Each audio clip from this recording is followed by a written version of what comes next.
आज के अखबार में न्यूज़ थी, एक आदमी अपनी बेटियों को उसने गोली मार दी, अपनी पत्नी को भी उसने मार दिया और खुद और मरा ही नहीं। ट्राई भी किया पर हिम्मत नहीं हुई मरने की। जिसको खुद को नहीं रहना था, दुनिया में रहने लायक नहीं जो आदमी, वो बच गया। जिनको दुनिया में जीना था, बेचारों का कोई कसूर नहीं था, उनको मार दिया। कोई कंट्रोल ही नहीं है एक क्रोध पे। एक आदमी था, नई नई कार खरीदी उसने, बहुत संवेदनशील बात बता रहा हूँ। नई नई कार खरीदी उसने। अब नई नई कार होती है तो उस बड़ा वो होता है, नई नई कार है इसलिए निकालता है तो ढंग से निकालता है, चलाते वक्त भी बहुत ध्यान रखता है। भाई एक स्केच भी लग जावे तो यहाँ चोट लगती है, कार के चोट लगे सीधी यहाँ लगती है, क्योंकि कार बिल्कुल नहीं है। तो न्यू कार का वो थोड़ा ही रहता ही है वैसे। तो खुद ही सुबह सुबह धोता है कार को और पाइप लेके शुरू हो जाता है। और फिर जो वो साफ सफाई करता है, कपड़ा लगेगा ये लगेगा, वो सब कांच वाच साफ करना, बड़ा उसको वो क्रेज़ कार का। कार नई कार लाया। एक दिन कार साफ कर रहा था, उसका एक छोटा बेटा था, ऐसा ही कुछ 4-5 साल का बेटा, और वो बेटा भी पापा के साथ में घूम रहा है कार के पास आसपास। तो हुआ ये, वो आदमी तो कार साफ कर रहा था, इतने में बच्चा है तो बच्चे ने कोई पत्थर वत्थर कुछ उठा लिया हाथ में, वो ऐसे ही खेलते खेलते आ गया कार के पास और उसने कार की जो बॉडी थी उस पर कुछ पत्थर से घिस दिया। ओ पापा की, उस बाप की नज़र पड़ गई उस पर, और एकदम से जैसे ही वो कार पे स्केच देखा, गुस्सा आ गया। नई नई कार, कम वक्त तेरे को दिखता नहीं और तूने ये खराबा कर दिया, मेरे इतने हज़ार का ये गड़बड़ कर नुकसान करवा दिया। इतना गुस्सा आया, 2-4 चपत मारी बच्चे के, लेकिन गुस्सा बहुत ज़्यादा था तो कार के जो टूल्स होते हैं वो निकाले, उसमें से एक हाथ में उठाया और बच्चे के हाथ पे जोर से मारी।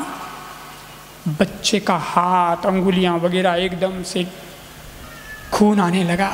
अब एकदम से उसको होश आया, अरे ये क्या कर दिया मैंने, तो उल्टा ज़्यादा कर दिया, मेरे बच्चे के हाथ में से खून आ रहा है। हाथों हाथ हॉस्पिटल लेके गया। हॉस्पिटल में डॉक्टर ने चेक किया, डॉक्टर ने कहा कि इसकी अंगुलियां तो गई, काटनी पड़ेगी, नहीं तो ये सब वैसे ही रह जाएगी और ये काटनी पड़ेगी। ऑपरेशन किया, अंगुलियां कट चुकी थी। महीने भर बाद में बच्चा वापस आया और वो छोटा सा बेटा पापा की गोद में बैठा है। उस बच्चे को देखो आप, बच्चे की आत्मा देखो आप, कितनी शुद्ध होती है, वो कितना निखालस होता है। उसके मन में अपने पिता के प्रति कोई द्वेष नहीं, कुछ नहीं, कोई गुस्सा नहीं। और बच्चे ने बहुत सच्चे मन से, निखालस भाव से पापा से पूछा, पापा मेरी अंगुलियां वापस कब आएगी? लेकिन अंगुलियां तो आनी नहीं थी, कट चुकी थी।